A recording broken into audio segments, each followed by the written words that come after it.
Jumping center was the man who was the mainstay of the Puerto Rican national team, Ramon Ramos. The other three fellas, as you might expect, are out of the New York area. Brooklyn, the Bronx, and New York City. And Green will pick up Snyder. Leitner drops in for Ferry off his hand, picked up by Seton Hall. The toughest 10 feet in college basketball, maybe trying to score against this Seton Hall defense. Ramon Ramos on the turnaround. Ferry off the glass, gets it into Snyder. Quick pass to Leitner, who couldn't get the handle. Now let's turn back the clock to a year ago. It was 14-0 Kansas in the first 6 minutes of that game before Duke could even get on the board. This is off of Gaze's hands. And it goes over. We talked about keys in this game, jitterbug, and it looks like both clubs are a little jittery starting early on, but trying to go down inside to Danny Ferry, figured he's got a little bit too much size on Walker. We'll see. A half-court game that you might expect from these two all game long. Very tough defensively. Snyder looking for the entry pass, and again it goes over. Walker doing a great job man-to-man defensing on Danny Ferry. He's fronting him. They're trying to lob over the top. Walker's forearms strong enough to hold Ferry out. So Duke turns it over 3 times in the early moments. Here is Morton short on the iron. Henderson, number 3, yanking it away for the Blue Devils. Bricky can explode, comes to the paint and draws free and gets it back. And it will not fall. This is shades of Kansas City for the Blue Devils. Nothing will drop, just as it did not against the Jayhawks. Now it's Gaze, a 3-point whiz, and he rims out. Leitner with the ball. Gaze is going to have some trouble with Bricky in regard to quickness. Bricky went by him rather easily that last time down the floor. Through Ferry. Back to Snyder. They work it with Bricky. And if there's any weakness, it's from the perimeter. And Henderson was fouled by Morton as he rose for that shot. Let me give you the officials. Big-time crew, as you might expect for this national semifinal. Larry Limbo of Farmingdale, New York. Don Rutledge of Windermere, Florida. And Ed Hightower of Alton, Illinois. Tim Higgins is across the way.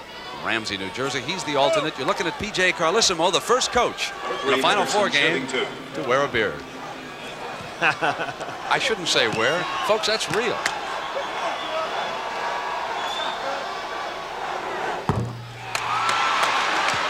Well, they came out here to shoot early on, and there were some fans who'll have to know there are some balls that did go through the net.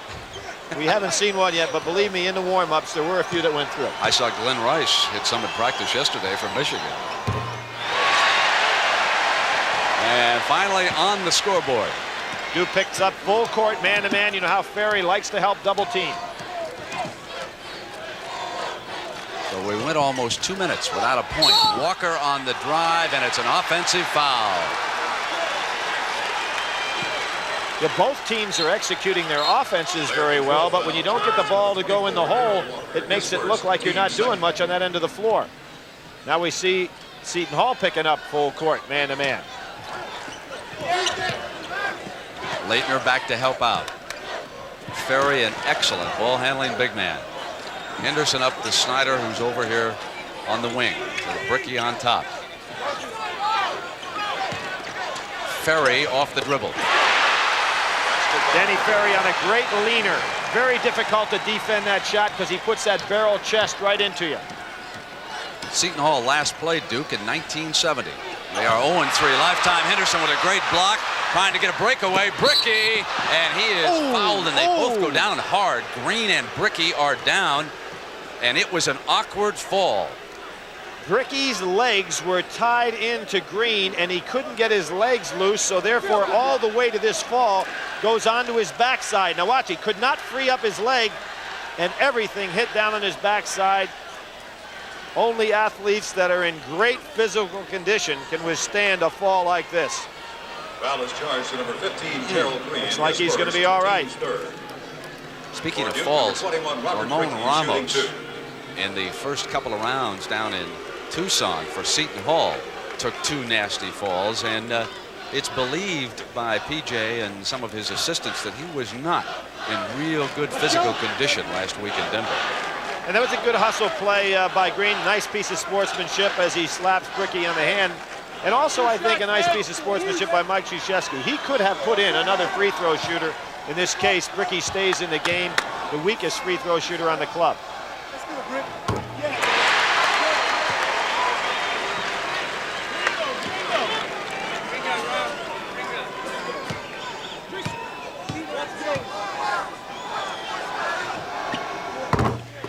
Billy, you know, we talked about last year's national semifinal. You can lose one of these games in the early going if you're not careful. Certainly Kansas put away Duke, and now it is Seton Hall looking to get on the board, and they lose it again on a turnover. Leitner again with those great hands. Great defense. Ferry open from three. It will not fall, but an offensive rebound. Henderson, a putback misses, and Walker left all alone.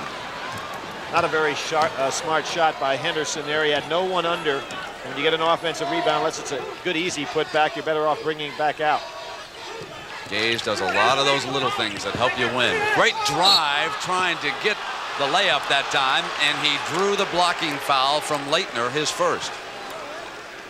You know, Brent, some fellas, and you see this a lot with international players, might not have that same type of quickness we see here in the country. You see Smith coming in for Bricky, and Bricky hurting a great deal out there. Looks like he got hit in the thigh this time, not the same injury as he just fell. But Gaze is just one of those fellas that knows how to score. He's got the great outside shot. He can take it inside and get it off. Very seldom gets his shot blocked. Really, they are looking at Bricky with the trainer and a doctor and discussing it over there. He may have tried it after that nasty fall and be more seriously shaken up than we were led to believe when he stayed in the game. I think, Brent, that he got hit on this particular play by Gaze's knee in the thigh, because they're looking at his right thigh, and I really don't believe it's the same injury. You can see where that ice pack is on the thigh. Gaze, good free throw shooter. Solid fundamentally. So Gaze puts Seton Hall on the board at the 16:49 mark. 5-2, Duke leads it. With Bricky out of there, it helps Seton Hall's matchup. Smith not as quick as Bricky, so Gaze has a better matchup. And the foul going against Seton Hall, and for Morton, that is his second one. This is the injury, Billy, that you spoke about. See if he doesn't hit him knee on thigh on this play. Never did see it. Never did see it. He is in some obvious pain over there. He had buried his head in the towel on the bench when he first sat down. So we'll get a check on Bricky's condition. Meanwhile, Smith is off of Krzyzewski's bench. He'll wear number 33. Crossed to Snyder. Played high school ball right here in the Seattle area. Mercer Island was a two-time Washington State Player of the Year. They punched a Ferry off a fake great pass and a foul on Gaze from behind Leitner. Now, we talked about Christian Leitner at the top of the show. An outstanding freshman player, destined to be a great one at Duke University. Played Alonzo Mourning right to a standstill. There's a good bounce pass into Danny Ferry. We talked about his great overall ability. There's seeing on the inside with a pass. But one of the things that Leitner does as well as any big man you'll see is catch the ball in traffic. Really, that is 5 early fouls by Seton Hall and only 1 by Duke. So that first point of yours, jitters here today, may be affecting this Seton Hall team. Leitner the foul line this year over 100 times, shooting right under 74%. Nice follow through. Duke leads it by 4, and they exert pressure on the ball. Snyder up on Green, who keeps on coming, and he is fouled by Danny Ferry. Ferry's first. Now, Brent, we've seen Ferry employ this same defensive tactic in other ball games, and that's where he helps out Snyder on that press. Walker is going to have to get down court, take Ferry out of position there so he can't double team. So far, it's been an ugly game from a shooting standpoint, and a blocking foul against Duke. That's Snyder's first. From the field, these two teams are a combined 1 for 10. Seton Hall still looking for its first field goal in 4 attempts. Okay, I'll call it. Cooper in the ball game, maybe to get one of those fellas off the bench, give Seton Hall the offensive lift. There's their first field goal. Green Basketball number 15, on the left Gerald corner. Green. Ramos with a hand on it. Leitner got it back. Leitner at the end line stays with it, and he was fouled. They're calling this game very, very tight on the early on. PJ up off that bench wanting to talk about it. Again, those great hands by Leitner down inside with traffic. 25, Ramon Ramos. Well, we know His we'll first, have a team sixth. new champion. For Duke, number 32, All four Christian teams here Leitner, this 22. afternoon searching for their first NCAA championship. Duke has been here now 3 times in the last 4 years. For Leitner, who's at the line, this is his first. And Brent, by a wide margin, Duke University has been to the Final Four without winning the championship more than any other team in college basketball history. Look behind us, and I saw Guy Lewis, who had 3 trips and never was able to come away. But Duke, as a team, has had 3 different coaches that have been here, but never won the big one. Lewis was the coach of Houston. Henderson wants Leitner inside. Good interior defense by Seton Hall. They're making it very tough. Ramos drawing Ferry in this set defensively. And Henderson on the drive traveled. That's the 4th turnover by the Blue Devils. Henderson has been a key in this drive to get to the Final Four for Duke University with his big scoring, taking that burden off of Danny Ferry. Looks like a game in which those little things are going to decide it, doesn't it? There's Cooper, who checked in. That bench, which did a spectacular job in Denver, got away from Cooper. Henderson going for it, and the foul is going to be against Michael Cooper. One of the things Seton Hall has got to get back to, and that is getting Ramos down inside low so that he can use that power with those good pump fakes. So far in this game, he has not touched it down in the low post. Ala Abdelnaby checks in for Duke, and Leitner sits down. So they will go with a little more experience, giving Leitner his first break at the 15-20 mark. Leitner may have surprised Georgetown last Sunday, but after reviewing the tapes, there will be no surprise for Seton Hall. They know how much talent he possesses. Well, he worked his way into the starting lineup early for a team that was projected to be #1 in the nation.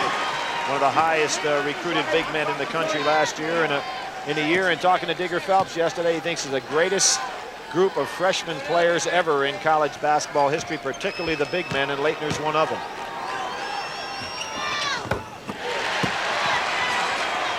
.20 to go first half. 9-4, Duke leading Seton Hall in our first Final Four game here today. Illinois and Michigan in #2. It's Ramos trying to take Abdelnaby down in tight. Blocking foul goes against Abdelnaby. That's the 4th team foul. So they still have a couple to give before Seton Hall will be shooting 1-1. And Kubek will check in off the Duke bench. Number 22, Greg Kubek. Replacing Phil Henderson. Brent, so far Green has appeared to me to have a quicker step than anybody that Duke's been trying to guard him with, and therefore he's been able to get some advantages for his club.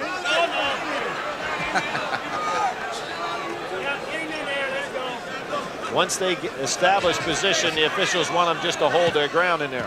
Loosen up that tango line a little bit there, fellas.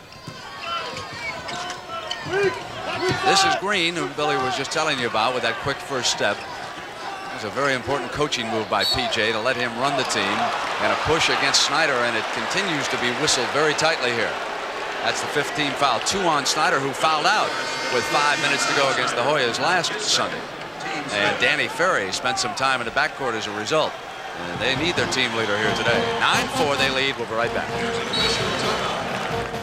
And we will get a report from James Brown, who is covering the floor here, about his condition. Green gets in, and it is blocked by Abdelnaby.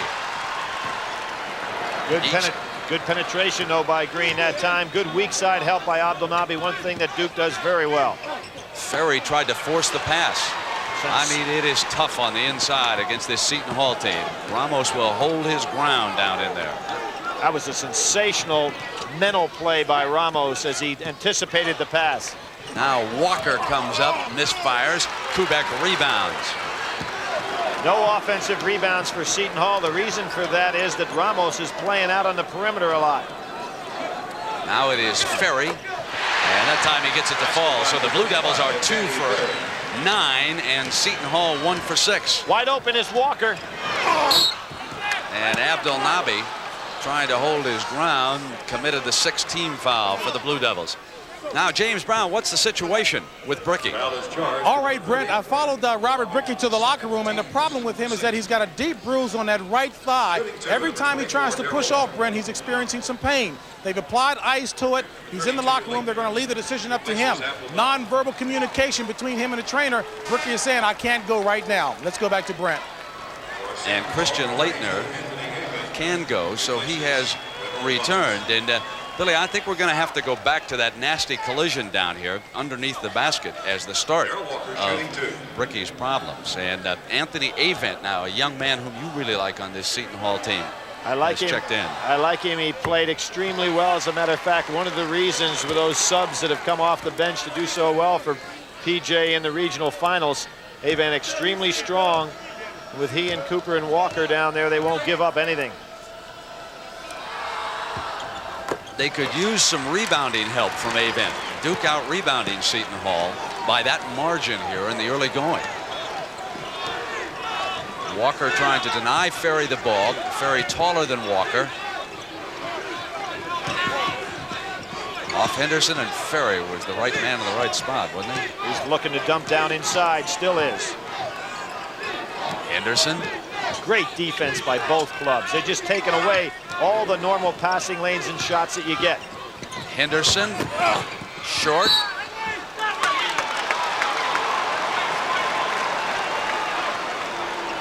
So at the Kingdome in Seattle, it is game 1 of our national semifinal here this afternoon, and this one is a struggle. Neither team shooting well. With Billy Packer, I'm Brent Musburger. It's 11-6, Duke over Seton Hall. Illinois and Michigan to play the second one. Set play, trying to get a solid screen for Gaze to get off his jumper. Avent missing. Pulled away by Leitner. Oh, Duke's had the break a couple of times. Good pass inside, tough hands. Another turnover. And he turned it over on the dribble. You know, Brent, sometimes statistics in sports lie, but in this particular case, the fact that both of these teams have defensively shut other people down in this tournament is something we're seeing today. The defense is controlling the offense. There has not been an easy shot on either end of the floor. Ferry's skill level may be the thing that could be the difference. Draws a bead that time, Billy, giving him 6 points.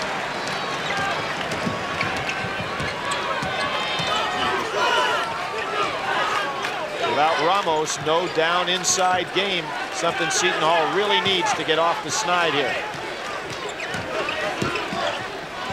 Here's Green. Leitner wrestling it away. Kubek on the drive for Duke. Smart play, no place to go.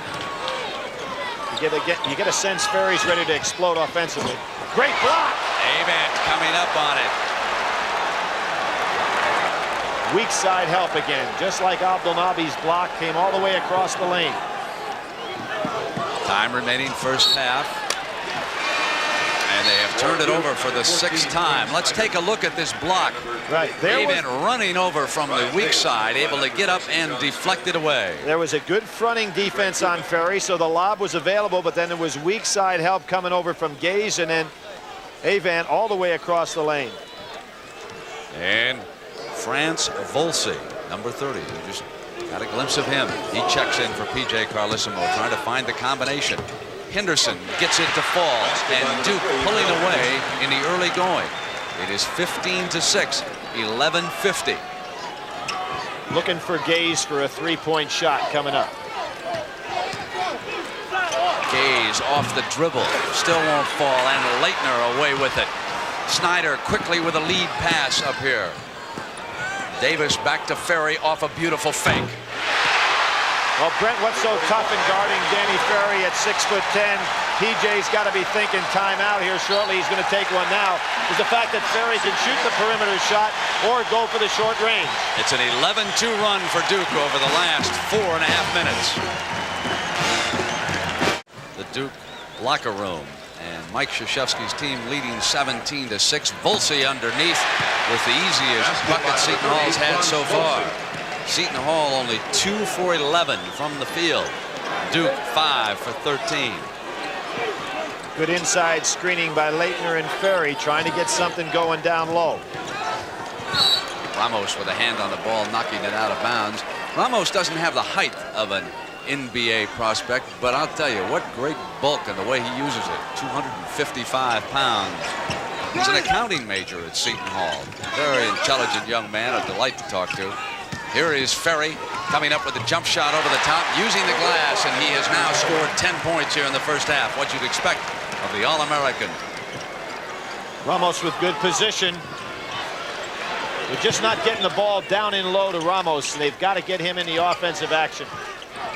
Here is Morton looking for a seam, anything to get it on the inside. Ramos muscling his way in, and they have turned it over on a 3-second violation. Smith returns to the lineup, replacing Brian Davis. Smith returning, and Brian Davis sits down for the Blue Devils. But the key problem right now for P.J. Carlesimo is to establish that inside attack with Ramos. He's coming off a game against UNLV where he did not play well, and they've got to get him in the offense early on before too many minutes go by.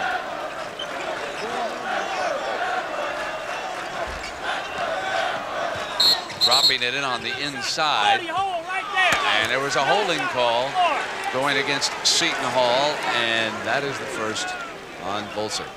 You can see what the strategy defensively is by P.J. Carlesimo. Front Danny Ferry down and low and get weak side help. That time they got caught.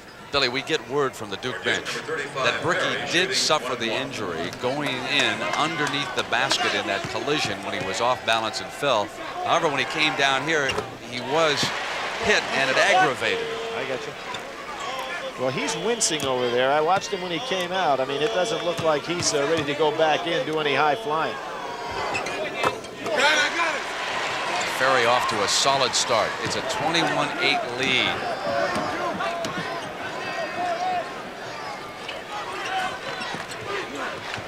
Ramos drops it into Volsi, and Leitner was there defensively. Gaze can't come away with anything. The battle continues underneath. Oh, good hands. And here comes Snyder in the middle. Giving it back to Henderson. And a follow by the Blue Devils.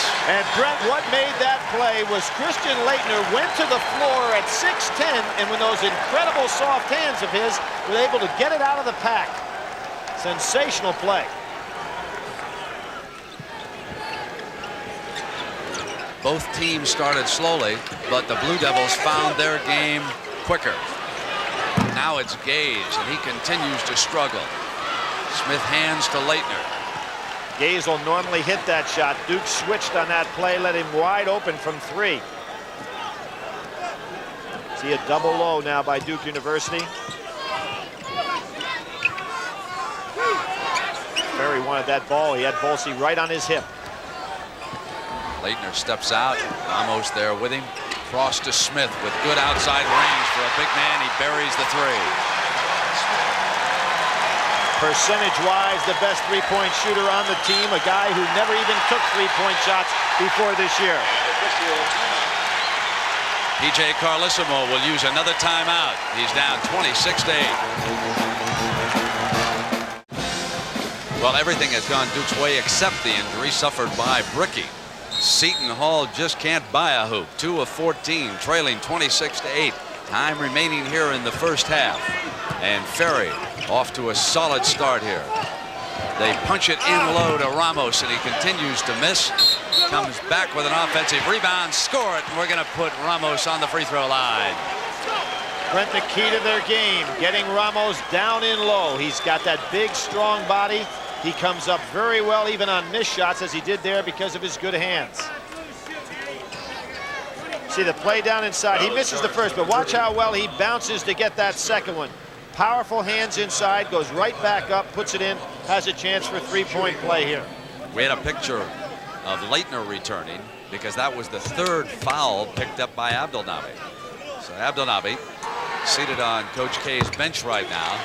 Ramos nails the three-pointer down, and it's a good press, nobody open. The press there, and they force the turnover. Walker brings his jump shot down.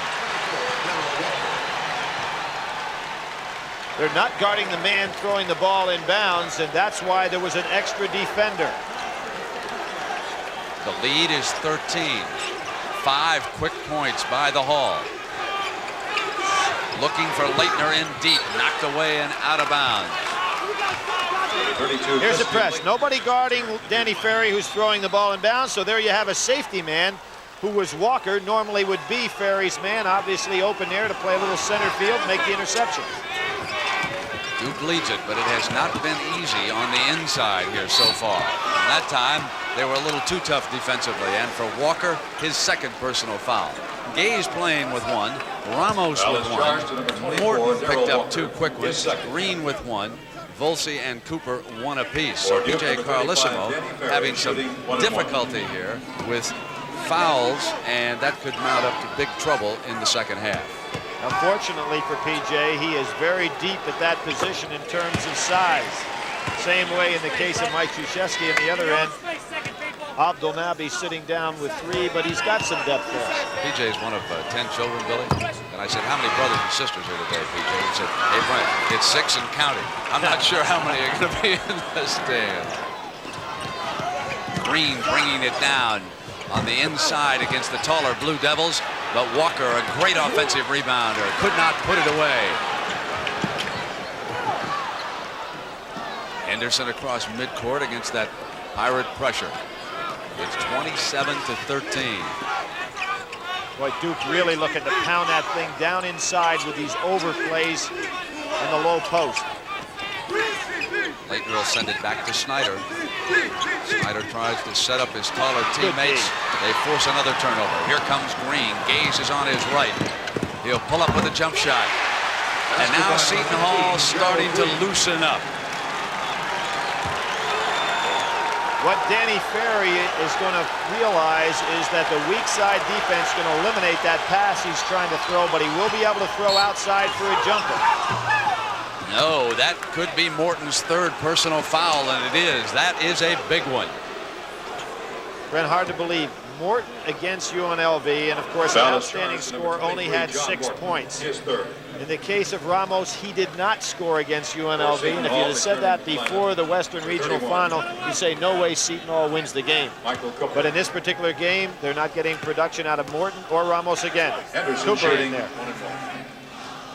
Billy, if we think back to last Sunday when Georgetown scrambled back in that short period, it was that helter-skelter defense, that full-court pressure with Snyder now sitting down also, and Morton out because of 3 fouls. But you remember how the helter-skelter got the Hoyas back? The Blue Devils had some difficulty with it. So if Seton Hall is to get back in this one before the intermission, they've got 7 minutes. It's 28-15. They will need some turnovers.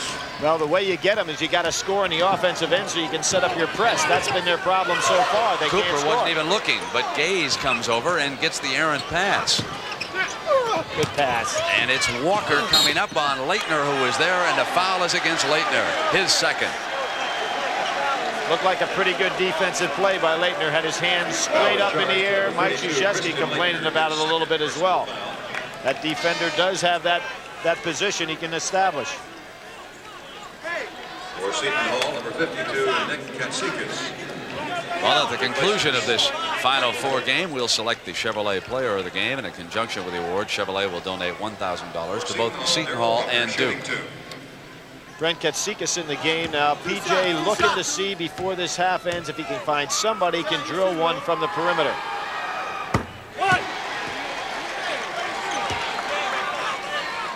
It's number 52 right there. Seton Hall, an excellent free throw shooting team, a little over 75%. He's going to give up something on a defensive end, though, with Katsikas. And they are perfect today, 7 of 7 against the Blue Devils. Oh, Danny Ferry almost turned it over, looking to pass to Smith, who turned his head.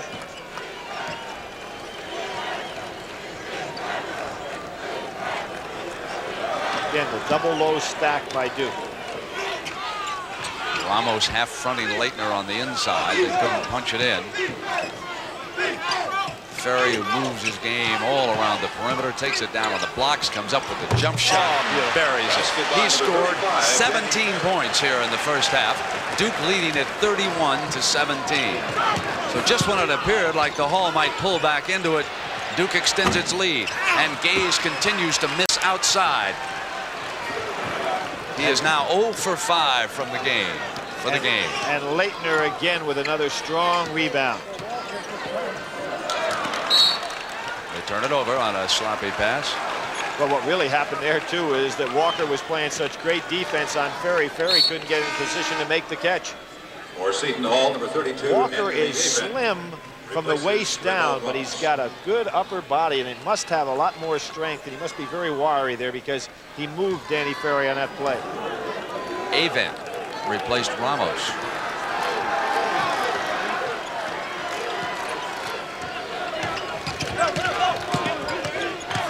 Green comes down on the inside, and he scored 6.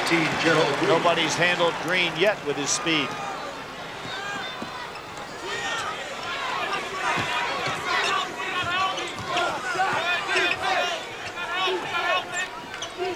Here's Leitner. Chance for a three-pointer. The young man who plays with a great deal of enthusiasm and emotion.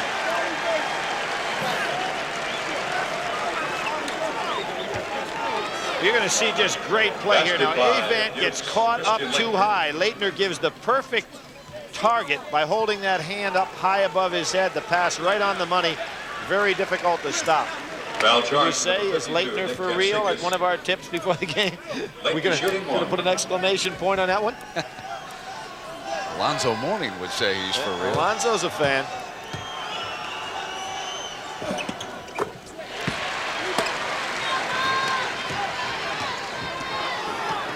Quinn Snyder back in there now, but not on Green. He's got a better assignment with Gaze, not quite as quick. Walker gets Ferry in the air, and he has scored 8.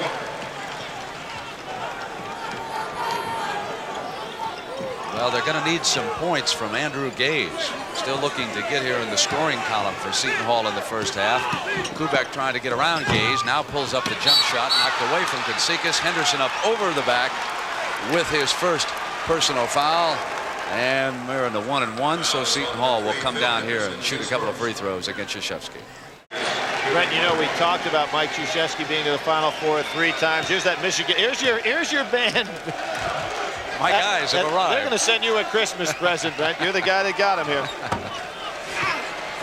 Way off the iron. But we talked about Mike Krzyzewski before bringing a team to the Final Four. You know, Bill Foster brought Duke to the Final Four, and then Vic Bubas on 3 occasions with great clubs came to the Final Four.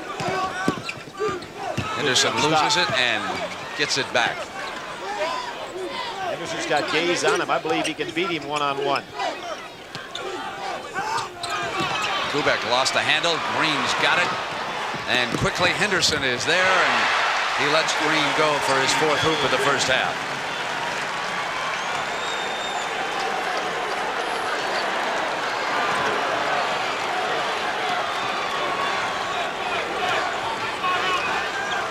Seems that every time they get in trouble, it gets in Ferry's hands. Such a great passer for a big man. Always finds the open teammate. Snyder glides in, missing, and there was Ferry on the other side of the glass, but it is Snyder who gets it back. Throws it up. Wow, on that play. Snyder on the floor. It's Seton Hall's ball. So he paid a price for going in there. He sure did. He threw that up and got fouled and laid on the floor. No call. Smith returning.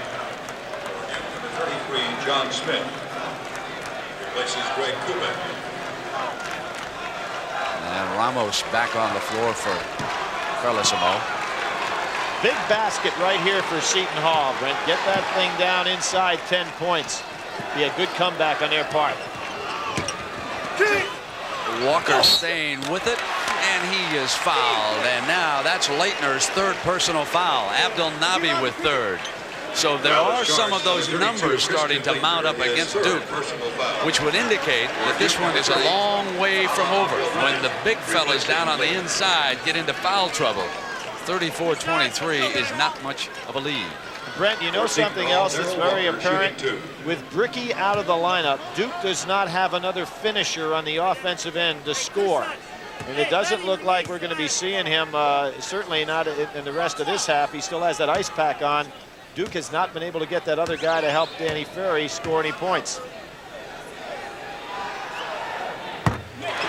When you've got senior leadership like Seton Hall has, and you can shoot free throws as well as they do, and you play half-court defense, that gives you a great opportunity to come back.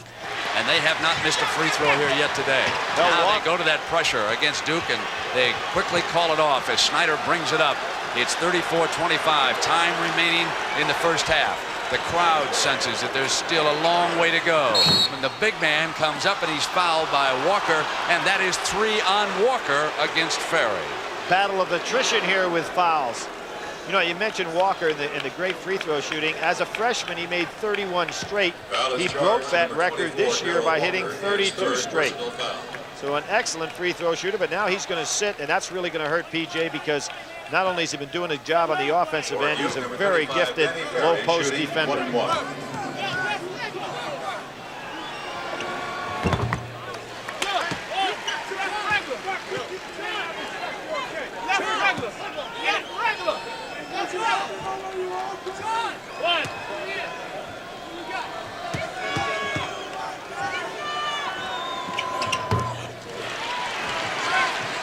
36-25, 3.5 minutes remaining. Gay's still looking for his first field goal. He has hit a couple of free throws. Now they switch off, giving them still a different look on defense. Up over the zone from the corner. A three-pointer by Green. It's 11 for the game. It's 36-28. The Hall is back in it.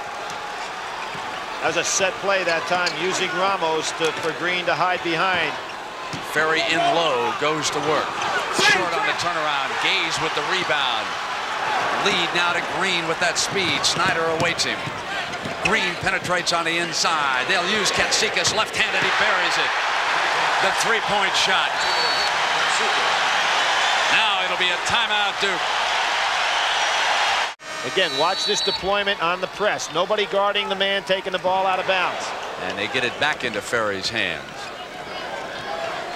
It's dangerous strategy, but should work with Abdelnaby having about 6-8 inches over Green. Here's the man I think has to do some scoring, is Henderson. He's only 1 of 4 so far this afternoon. They try somebody else on Ferry. Abdelnaby is down on the inside, and Gaze comes over to help out that time. See, Ferry's trying to do too much offensively. He's a great player who plays best when he just accepts a role. Deflected again. It is brutal down on the inside to try and score an easy field goal against Seton Hall. If Duke believed they had beaten the best defense in the Big East last week, they were in for a huge surprise, and they're getting it right now. Well, you know, two of the great defensive teachers in the game are Bobby Knight from Indiana and, of course, Jerry Tarkanian from UNLV. And this Seton Hall club just took both of those teams right out of their offense. There's my man Henderson. Let's see if he does it. Won't stay down, and Ramos off with the rebound, and here comes Green. Green looking Gaze. He's there.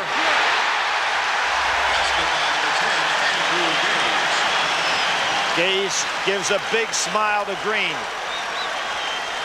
Now Duke has missed its last 8 shots. See, it's a three-point game. It goes back over to Seton Hall. They could tie it this time with a three-point play, and Danny Ferry looks up at that scoreboard. Mike Krzyzewski looks down at that bench at Bricky, but Bricky can't go. He's in trouble. Into Ramos. He'll stay with it. Lost the handle. He normally has terrific hands. Very soft. Lost it. And Snyder will bring it down.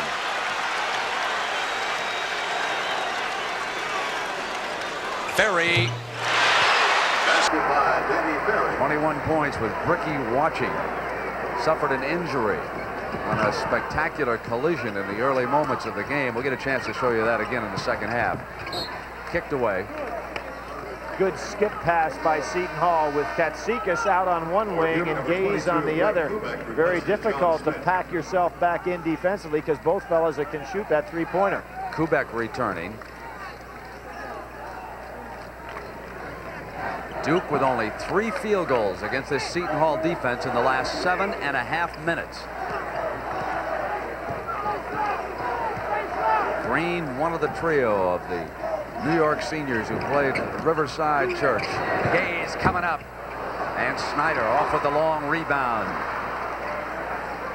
Another thing that's good about Seton Hall, a well-coached club, they get back on defense from offense. Very difficult to get an easy break. Duke goes to a little 4 corners. Going to take the last shot here. They're going to have, what, they got about a 6-second differential, so they do have to give up the ball.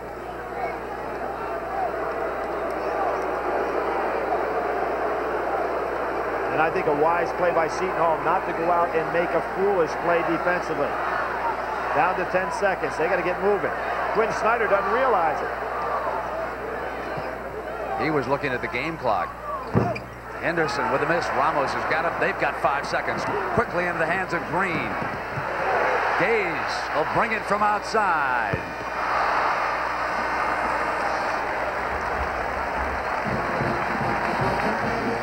Duke led it by 18, and they were feeling very confident. But P.J. Carlissimo's Seton Hall Pirates hustled back in. And our coverage of this NCAA basketball championship will continue after this message and a word from your local station. In the first half, he all of a sudden sensed that there was no scoring. He was trying to do too much himself. He had a great first half, but he really needs somebody else to take that scoring load. It could come from Bricky. Morton goes right by him. Morton, who sat out most of the first half because of 3 fouls, puts in the first field goal to start the second half. Smart. And they pull to within 2 points. Remember, they were down 18. That was a smart play by Morton to go right at him. Ferry coming around the corner, score it, and he'll step up to the free throw line. Ramos staring in disbelief as he has been assessed his second personal. Ramos, an excellent defender, but that's what's so tough about Danny Ferry. As I said, he has unlimited range with his jump shot. He can go out beyond 3-point. He's very good at that mid-distance jump shot, and then he goes with a pump fake and takes it to the basket. Tough for Ramos. Billy, when you have a big lead in college basketball and it starts to drain away, do you get scared? Oh, yeah, particularly a team that's been in this Final Four before, and there's Ramos with a walk. You start looking up at that scoreboard a little bit. And if you're Mike Krzyzewski, you're nervous until you can see somebody else putting some points on the board other than Ferry. Ramos goes out. He's having a nightmare of a game. As I said, did not score against UNLV. Just can't get it in gear. It'll be the sophomore again, number 32, Anthony Avent, down on the inside. So Ferry, who has carried the load, trying to find some offensive help this time. And it'll be Leitner stepping out. They punch off, turn it over. Off and balance. Morton pounds it down in the middle. He'll go all the way if he gets a chance. Off balance also. And it's Duke's turn to come back down. Bounce pass to Henderson for the layup. Nice pass by Quinn Snyder on the 3-on-2 break. That's where a Morton out of control can hurt you. If he is unable to finish up, it gave Duke an opportunity to come back. And that's why they changed the point guard situation at Seton Hall last year. Green had the good first half, exploding by people. Need to keep that dribble alive there.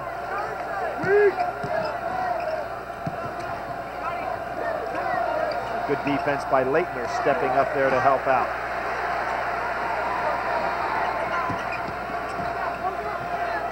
And now it's Duke's interior defense does a job, and Green missing the 2.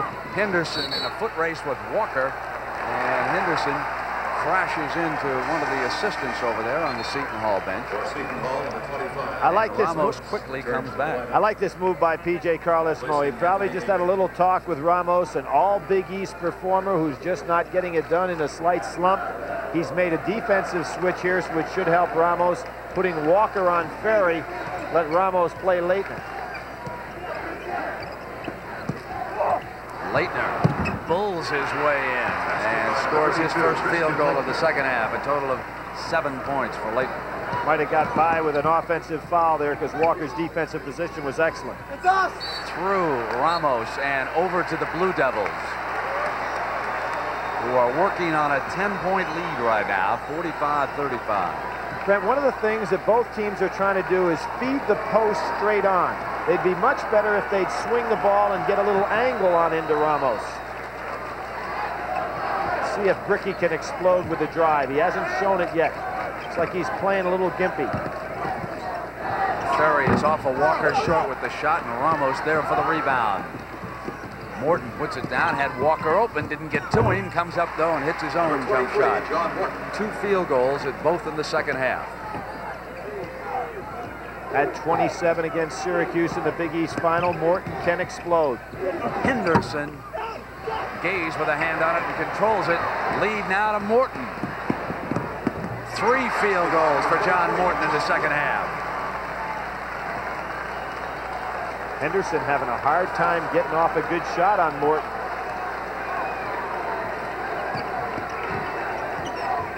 Gaze taking Bricky. Snyder cut off. Now he'll punch into Ferry. Ferry coming up. Walker not wanting to foul. Backs off. And Duke gets it as Henderson dug it out. Good rebounding by the guard. Misfiring. Seton Hall's ball. Brent, I sense that Duke has got to, in the next minute or so, get some scoring from somebody. Let's see if Ricky can run. He really can't. You notice that? He cannot run. He had to stop. Yep. And come back. Now what Seton Hall should do is recognize that and get Gaze with the ball in his hand and beat Bricky one-on-one, because Bricky just can't run. Leitner, and that's his 4th personal foul. Foul is charged to number 32, Christian Leitner. Abdel Nabi will replace him, and he comes into the game with 3. Number 30, Abdel Nabi replaces Leitner. Mike Krzyzewski can still go to Buckley and Palmer. He's got size down there, but not experience in a game like this one. Here's Gaze, Bricky taking him, and on the punch in, another foul, and this one on Abdel Nabi, his 4th. Foul is charged to There number was 30, the angle I was talking about, hitting the low post. Personal foul, team It's been second. tough feeding a man straight on, but you get that angle, like that 45-degree angle, a guy like Ramos can put a man on his hip. Walker steps inside of Abdel Nabi that time, who did not want to reach in and risk his 5th personal, and it's 12 points for Walker. One of those underrated guys down on the inside who can do a lot of the little things, a lot of the dirty work. Snyder hoists a 3. Off into Green's hands, and Snyder is called for the foul, his 3rd. Krzyzewski can't believe it.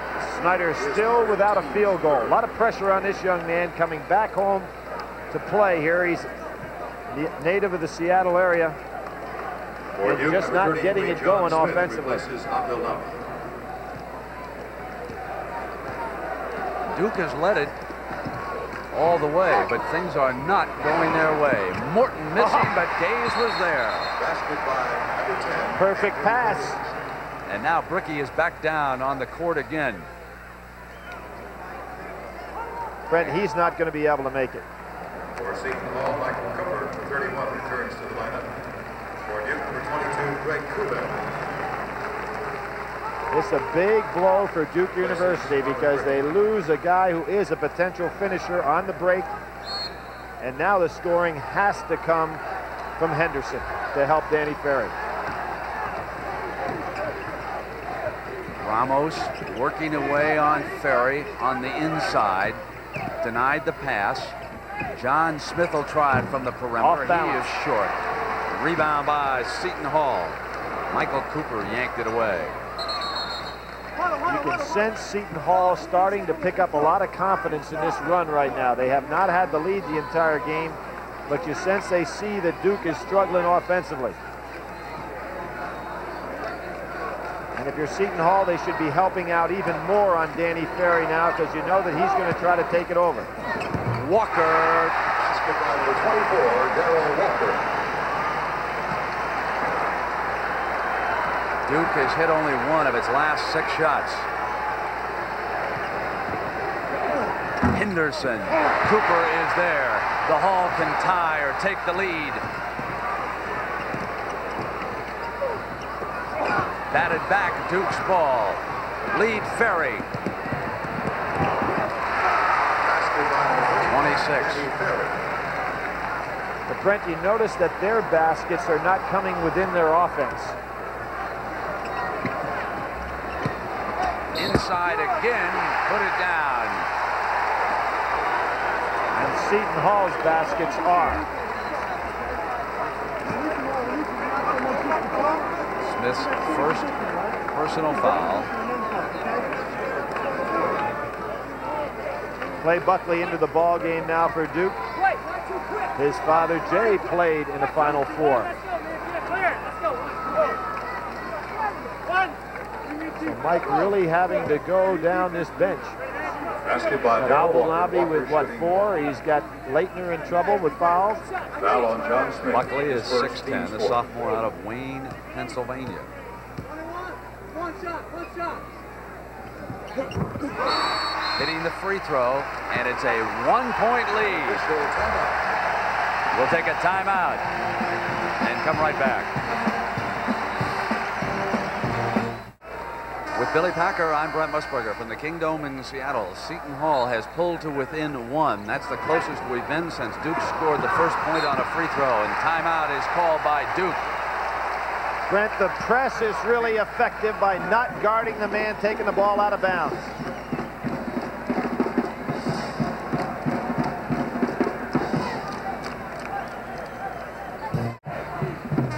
A 13-4 run over the last 3.5 minutes by Seton Hall. They trail it by a point and applying the pressure. Snyder, who still is looking for his first point in this game, bringing the ball up now for the Blue Devils, who have Ferry, Kubek, Buckley, and Henderson, number 3. They apparently have lost Bricky for perhaps the rest of the afternoon after suffering that leg injury in the first half. He tried here in the second half and couldn't go. Seton Hall digging back in. Henderson squeezing the trigger. And now the Hall can take the lead. Green on the bounce pass to Cooper. And it goes over. Brent, you can see that Seton Hall has taken Duke out of their offense completely. The basket counts. Seton Hall leads. Foul against Seton Hall. It's 50-49. Well, they battled back 19 points from being down by 18 at one point. Here's the fast break coming out. Good job by Cooper taking it right to the hoop. Kubek's waiting for him. One of the things Duke could do right here against this particular press is let somebody other than Danny Ferry take the ball out of bounds so that he could be the recipient of the pass by throwing over the head of a guy like Green, who's much smaller. First lead by Seton Hall in the game. Ferry can't get it back. Ramos yanks it away, and he is fouled by Buckley. As much as Mike Krzyzewski doesn't want to do it this early, I think he's got to come back with Christian Leitner to get himself another score in the game. Buckley not going to score. Kubek not going to score. Snyder hasn't shown that he can, and Henderson having the cold hand. Great comeback by Seton Hall. In low to Ramos. Travel. And he turned it over. Ramos can't believe it because he's normally pretty steady on the inside. But here's an example. See, Danny Ferry's taking the ball out of bounds. They could throw over him. Bounce pass by Snyder is a beauty, and Henderson finishes. 13 for the game with Leitner watching. Duke leading now 51-50. 13-20 in regulation. Punch in. Ferry tries to save it, throws deep, and Ramos off his hand. And they give it up. Quinn Snyder scores off the turnover. Boy, Danny Ferry made the great play by throwing it towards his end of the court, therefore not giving Seton Hall a chance to capitalize. Ramos wants it low. Ferry to help out, stayed with it defensively. Walker's got it back, cleans up. That's his strength. Marvelous offensive rebounder.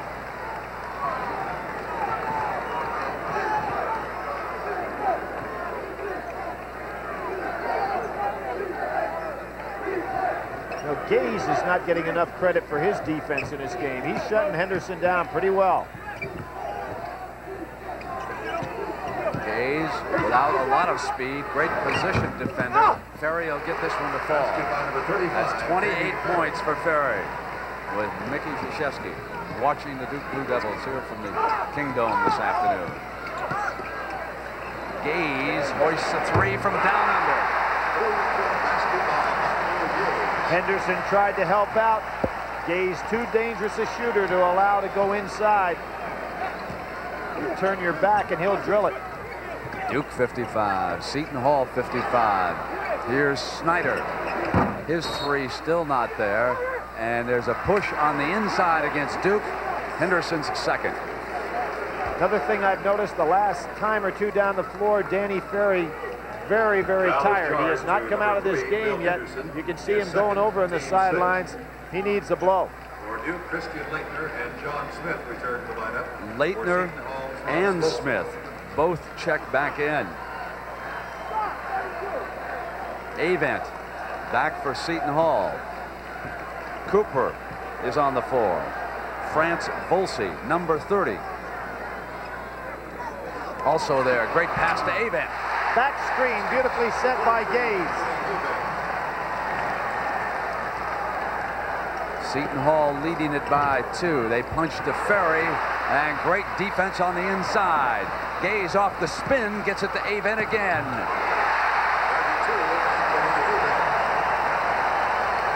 It's a 4-point lead by the Pirates. And here you can see Volsey, who is very rested, playing Danny Ferry, giving him all kinds of trouble. Leitner. Basket by number 32. Back to 2. Inside to Cooper.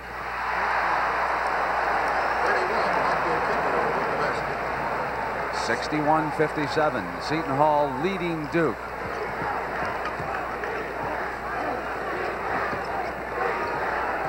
Ferry's outside. Henderson short. Gaze was there again defensively. Green tries to save it, stepped out of bounds. But a ball. brilliant play by Green, though. If he throws the ball back in, he knew that there's a chance Duke could get it right under their own basket. Better off taking it out with him. P.J. Carlissimo's team on a tear. Seton Hall has hit 12 of its last 14 shots, and Snyder got it up high on the glass and couldn't get it to fall. Drawing the foul this time. That's Volsey's second. Foul is charged to number 30, Franz Volsey. His second, team's third. When Snyder had this second opportunity, he had to put back a relatively easy one. Didn't hit either. Ferry's three. Off to the side. Seton Hall comes back. Duke completely out of their offensive pattern right now, trying to do it all one-on-one. Now they're down by 6.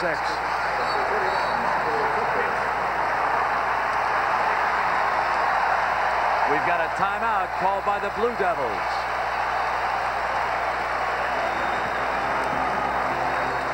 This half, Duke is shooting 41%, and Seton Hall has elevated its game.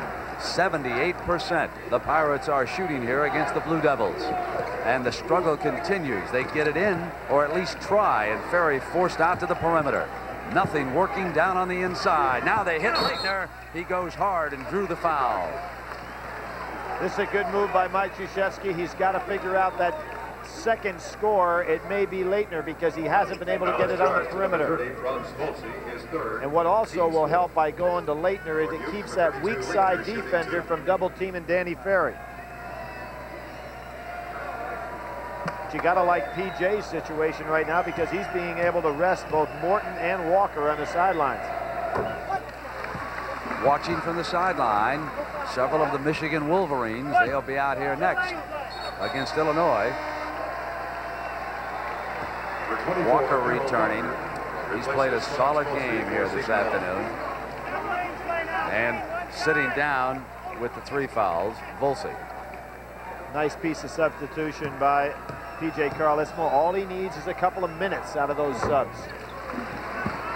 He's much more rested with his key people than is Duke. 63-59. Walker takes Duke down in low, and then the tap back. And that was Avent again. Number 32, Anthony Avent. Good help by Cooper on Ferry. Davis, Kubek at the perimeter, in low to Leitner, and the freshman starting to pick up the load. That's 13 points. It's a 4-point lead by Seton Hall. 9.5 minutes to go in regulation. Green continues on in. Leitner was there, and he is fouled out of the game. Oh, that was I thought he had the ball. block. Yeah, right on top of it. And this really causes problems for Mike Krzyzewski, because just when he was getting the secondary score, he loses him on fouls. Watch this play right here. I thought he had all ball on this one. All ball. And Christian Leitner felt likewise.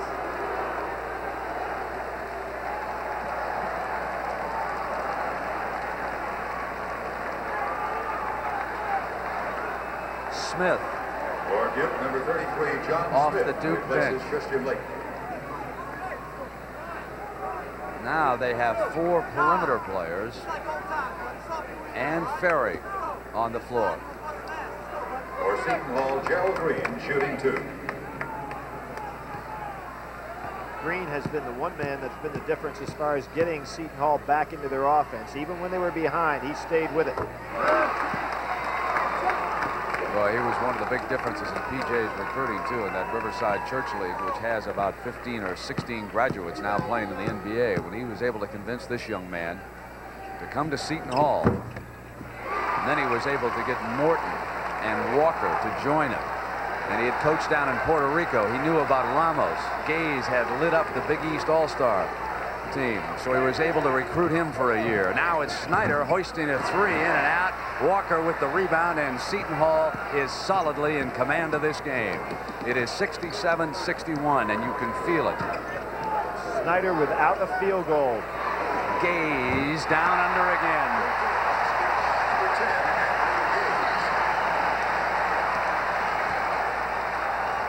Well, he can shoot that three-pointer without his legs being in good position, which is hard to do. Duke really panicked right now. You can see it in their eyes. Snyder again, and this time he finds the range from three-point land. 5 points total, all 5 in the second half, keeping Duke within 6 points. It'll be Gaze again. Oh! Well, they don't have Larry Bird in Australia, but Gaze will do down there, won't he? Remember a name like Oscar, Brent? That's what those guys can do from the outside to get that three-point swing going. Avent fouling Ferry. Avent's first. Gaze has done the job all year long from the outside as a perimeter shooter, but today I think he's done a great job defensively as well. Bricky will try it again. And John Smith. Injured his leg early in the game. Stayed in, was forced out, finished half on the bench as Ramos checks back in for Seton Hall. Green is also out, along with Avent. Again, pulling all the right buttons is P.J. Carlesimo. He takes Green out of the game at a time when if he can get 3 minutes out of Pookie Wigington, it allows Green to come back fresh for the stretch run. All 5'4" of Pookie Wigington bringing the ball up now. He was some player in the JC League in California. He's had some problems with a knee. Gets it back from Ramos. Snyder not so used to looking down defensively. I think that Ramos can score on John Smith on the inside. Smith trying to stay with it. Ramos and Wigington are there defensively. Smith waits for help. And they hit Henderson on a flash. And Gaze was there, off into Wigington's hands. 73-65. Seton Hall, 7.5 minutes left in regulation. Gaze just doing the job on Henderson. Henderson cannot get off the shot down inside. Even though he's an outstanding leaper, Gaze's timing has been perfect on the defensive end.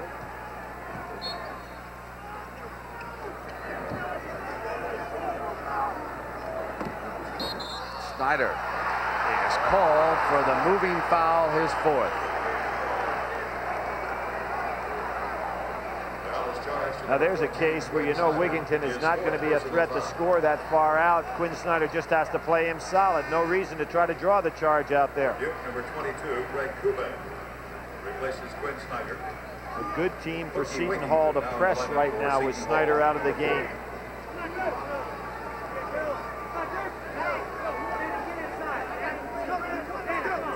Smallest player in Division I basketball is Wigginton. On the floor for the Blue Devils, Ricky, Henderson, Ferry, Smith, and Kubek. And Cooper gets it back into Wigginton's hands. Days was ready, wasn't he? He sure was. He was thinking about it.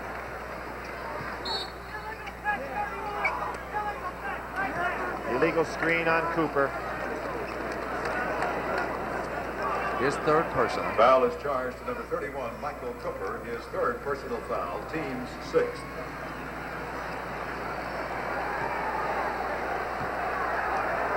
(73-65). Seton Hall leading. Now Henderson has a much smaller man on him. See if he tries to go over Wigginton. Smith on the inside. It's blocked. Out of bounds, Duke ball. I think Duke would be smart to get Henderson down in low with Wigginton. He can shoot over him. Henderson 4 of 15 here this afternoon. Just keep your hands off each other, please. Not going to have a chance because here comes Green in. P.J. Carlesmo right on top of that move.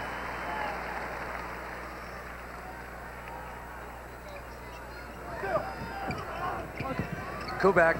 Got hit on the arm. No call. Seton Hall's ball.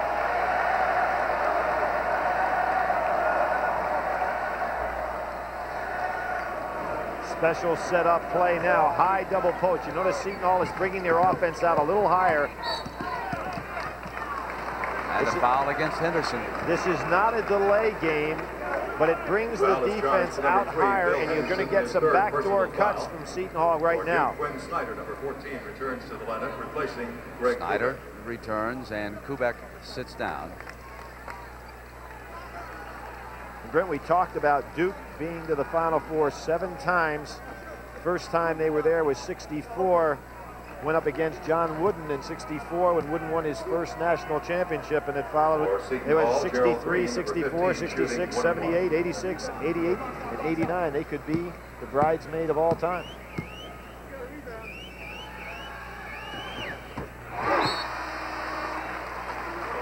And a good free throw shooting team is Seton Hall. Hayes sits down to a round of applause. Well, the MVP of the West Regional had an outstanding game today, and give him some accolades for the defensive work he did on Henderson.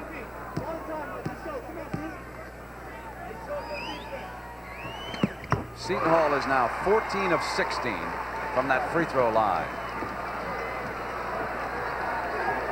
You get a situation where the clock is now becoming Duke's opponent, where they've got to be thinking 3. Ferry. There's a push by Smith, not called. Seton Hall getting another break.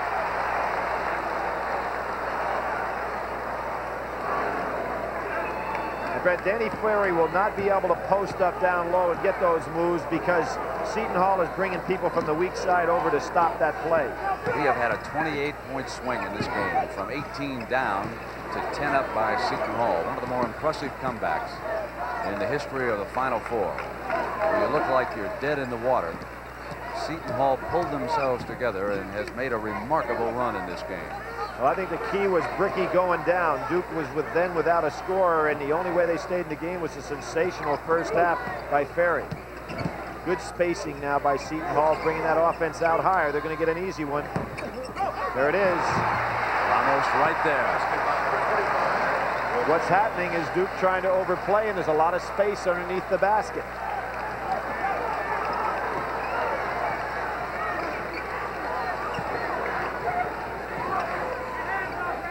Snyder's 3. 2 in a row for Quinn Snyder. kind of firepower they're going to need here. It's 77-68, just inside of 5.5 minutes to work with. Gaze nice to return move. soon as Morton got it inside to Ramos again, and he'll stay with it. Basket by 25, Ramon Ramos. Ricky showing a lot of courage playing out here on that one leg, but just nowhere near the quick Ricky we know of. Knocked away, they've stripped it. And again, weak side defense, that offensive maneuver is not going to be there.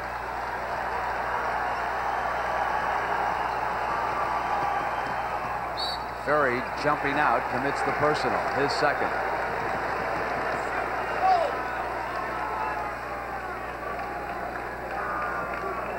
Foul is charged to number 35, Danny Ferry, his second personal foul.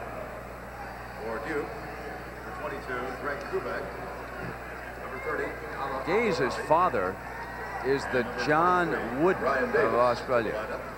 He is the gentleman there with the gray hair on the right. His name is Lindsay Gaze. He coaches a team down in Australia, and it's a team without a star. And that's his son. He badly wants this season to end so he can get his son back home down under. This has been a tremendous learning experience for Andrew Gaze. He was talking about it yesterday, given an opportunity to play 1 year in the United States. And Brent, being 24 years of age, I don't even think Seton Hall will be applying for him to go ahead and get that other year. He still would have the opportunity to apply for another year of eligibility, but it looks like he is going to go back to Australia and continue to play for their national team. You folks down in Australia should know that his nickname is Jacks, as in Hungry Jacks. For those of you in the U.S., that's the McDonald's of Australia. Here's Ferry gliding in, missing, rebound, Ramos. And Duke battles to save it, but they have stepped out of bounds at the end line. I believe that's Davis who went flying in there. Yes, it is. With this lead, PJ's going to want to start using that clock just a little bit. Does it sound funny to anybody else to say Seton Hall is going to play for a national championship? What a tremendous story this is, and they're now within 4 minutes and 25 seconds of moving to Monday night. And they did it the old-fashioned way here this afternoon. Nothing but hard work. There wasn't anything easy about what this team has accomplished here today. Morton. Basket by number 23, John Morton. Brent, this team has had a great basketball tradition in the past with the Wanzers and the Bobby Davies, some of the great guard play of all time, Honey Russell, the great club that they took and won the NIT championship with. Back in those days, that was considered the equivalent, if not even more, than the NCAA. Now, even though they play their home games in the Big East and the Meadowlands, the school is not located in a swamp, folks. Seton Hall is located in South Orange, New Jersey. That's a suburb of Newark. It was created in 1856, and it was named after the first American saint, Saint Elizabeth Ann Seton. And she's got to be very proud what the Pirates are accomplishing here this afternoon. Ramos battling for that rebound. You're not going to get it away from him. They've got 10 seconds to get it up over. They are now very close, almost. They have to get the ball over half court here. It's at 35. It should be Duke's ball because it's been 10 seconds. They never got it over half court.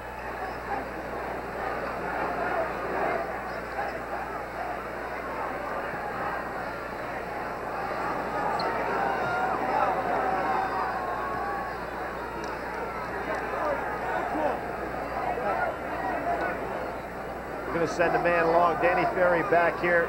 Safety. They've got to get it over half court.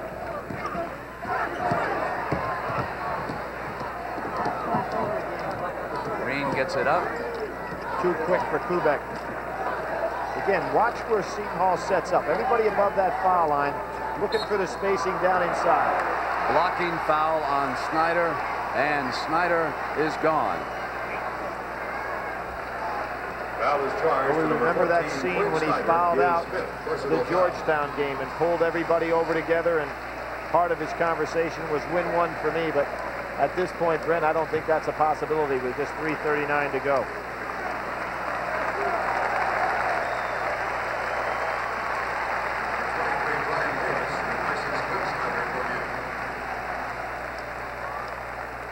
And with the club that Duke has on the floor against the Morton and Green backcourt, it'd be very difficult to press. Number 23, John Morton, shooting 1-1. Somewhere there are a couple of very embarrassed former members of the Student Senate who once called for P.J. Carlissimo's scalp. Once called, it was less than 2 seasons ago. We're talking about midway through last season, where P.J. then eventually led them to their first NCAA bid, and of course this year they have them in the final and championship game. 85-68. Seton Hall leading. They were down by 18 in the first half. Smith is fouled.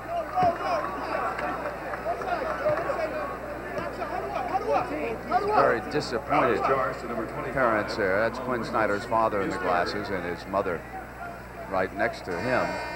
The young man who had a great high school career. He's a tremendous student at Duke. His grade point average is about 3.3. Those are numbers I can't identify with. I'm sure some of the audience can.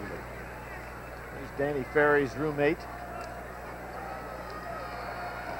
They've had excellent careers, 3 Final Fours, but not one time are they going to come home with that championship.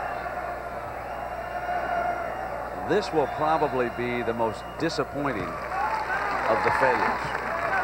You lead it by 18 in the first half, and you've got everything going your way, and suddenly the plug was pulled for Mike Krzyzewski. Well, I really think that Bricky not being available took away one of the big weapons that Mike Krzyzewski would have to use. Just could not get any more scoring. And that's not to make an excuse for Duke, because Seton Hall has played a great game, particularly on the defensive end of the floor. Well, for the first 8 minutes, they played a horrible game. Shooting, if you will. They couldn't bury anything, and then they've turned it around. That great interior defense, and whoever they draw on Monday night, best be ready. Keep it up. Keep it up. Stop. Well, it's a team that we all talked about with basically 5 seniors when you consider Gaze's great international experience. So it's a club that even down 18 knows that they've been there before. They've played against great competition, have not lost a game against a team outside the Big East all this year. Started off the season winning the Great Alaskan Shootout. Club that's beaten Georgetown 3 times in the last 2 years. And you know what makes them happier than anything in the world? They won't have to play Syracuse on Monday night. Syracuse is their Achilles heel, folks. They haven't beaten the Orangemen in the Big East since 1981, and now the chant begins. Seton Hall.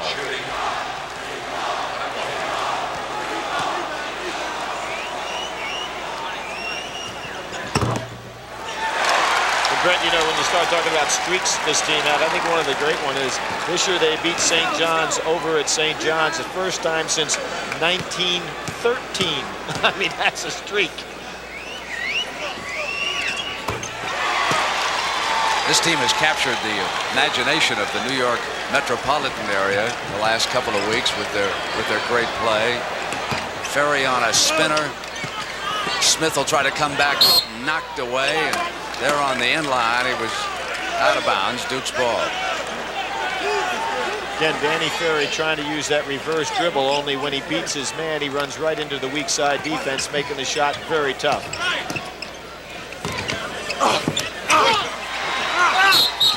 Folsey fouled.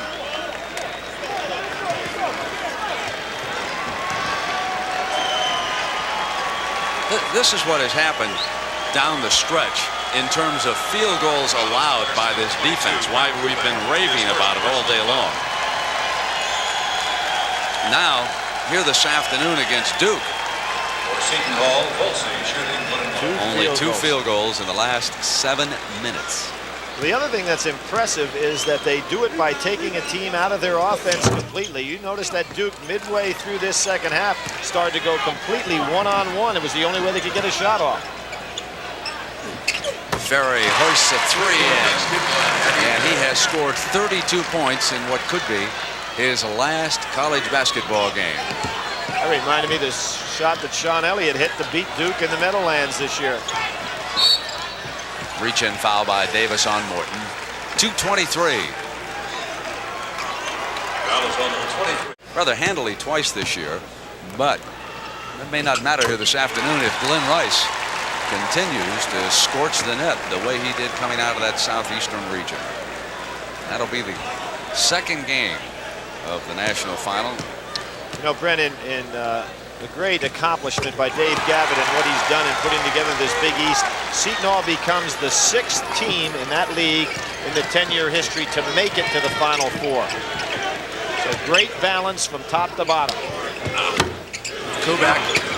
Ferry stays with it, pulls his way around, and this time Smith coming up, and the foul is called on Volsey. That's his 4th. See the great effort by Danny Ferry trying to do everything he can to stay in this game, but I think they've known for a good 5 or 6 minutes here that this game was going to Seton Hall.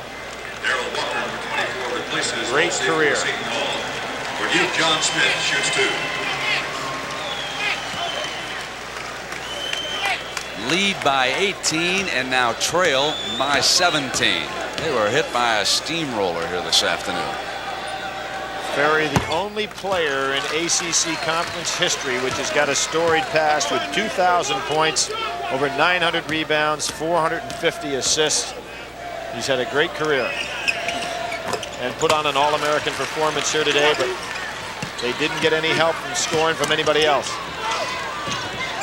Somebody wide open, Gaze, but nobody sees him yet. There he is. A little frosting inside the 2-minute mark. They'll bring down the final seconds on the clock, and Seton Hall will head toward Monday night. Ferry, though, still battling away as the foul is called on Morton.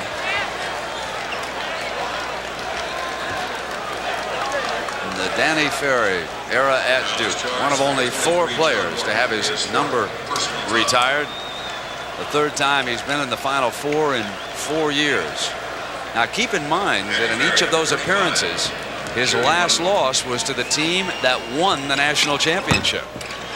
They were beaten in that final game as a freshman by Louisville.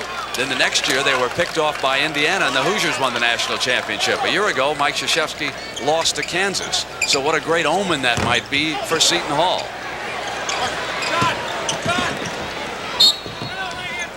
Foul goes against Duke. Kubek.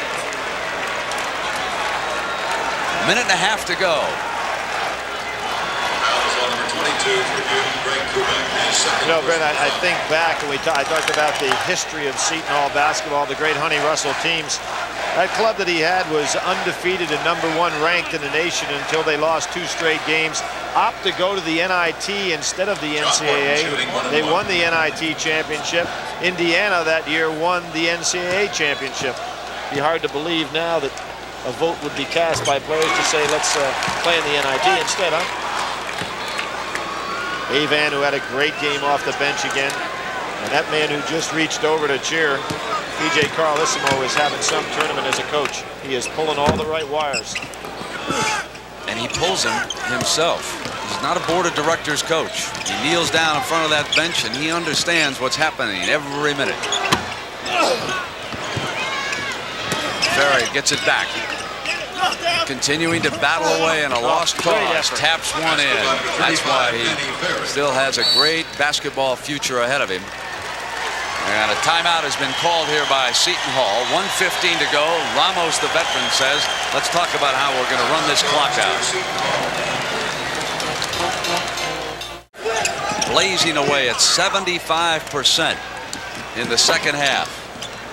Gaze was open there, but they want to run down the clock a little bit, so they'll take a few more seconds off of it. Tough to press 5 seniors. All of which can catch the ball very nicely.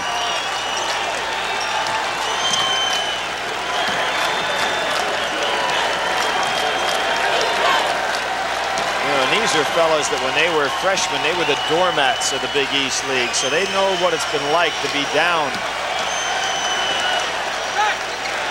Gaze is 3.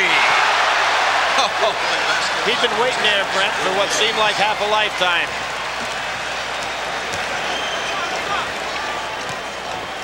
Davis steps inside Gaze and was fouled by him with 22 seconds to go. Foul is charged to number 10, Andrew Gaze, his second personal foul. And now they'll clear the bench.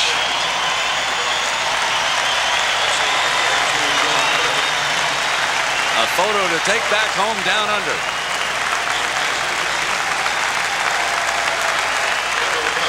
We get another opportunity to broadcast to Australia live on Monday night. Well, what do you think? They'd rather watch Greg Norman win the Masters, Gaze hit a three-pointer, or return the America's Cup? Which one do you think they'd watch? I'd rather have somebody come along and win Wimbledon again. Wimbledon? Just kidding. Well, at least this is a first for them. They're moving in on another sport. They've won Wimbledon before. That went off Henderson's foot.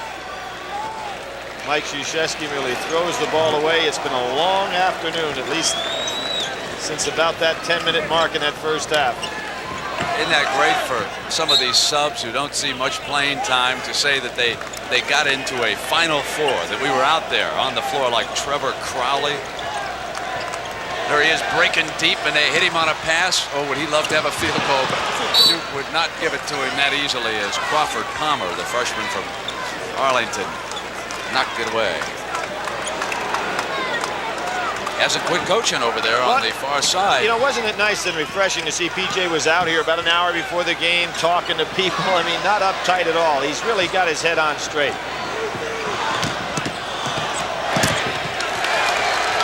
Seton Hall heads to the championship game with a dramatic comeback, putting away Duke 95-78.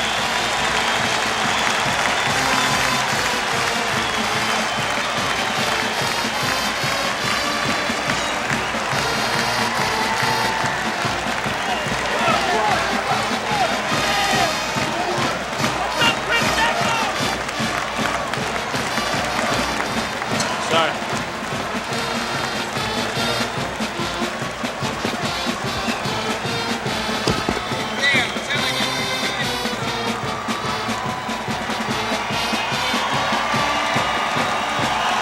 So Seton Hall will take on the winner of Game 2, Illinois or Michigan. We'll talk to some of the heroes in a moment.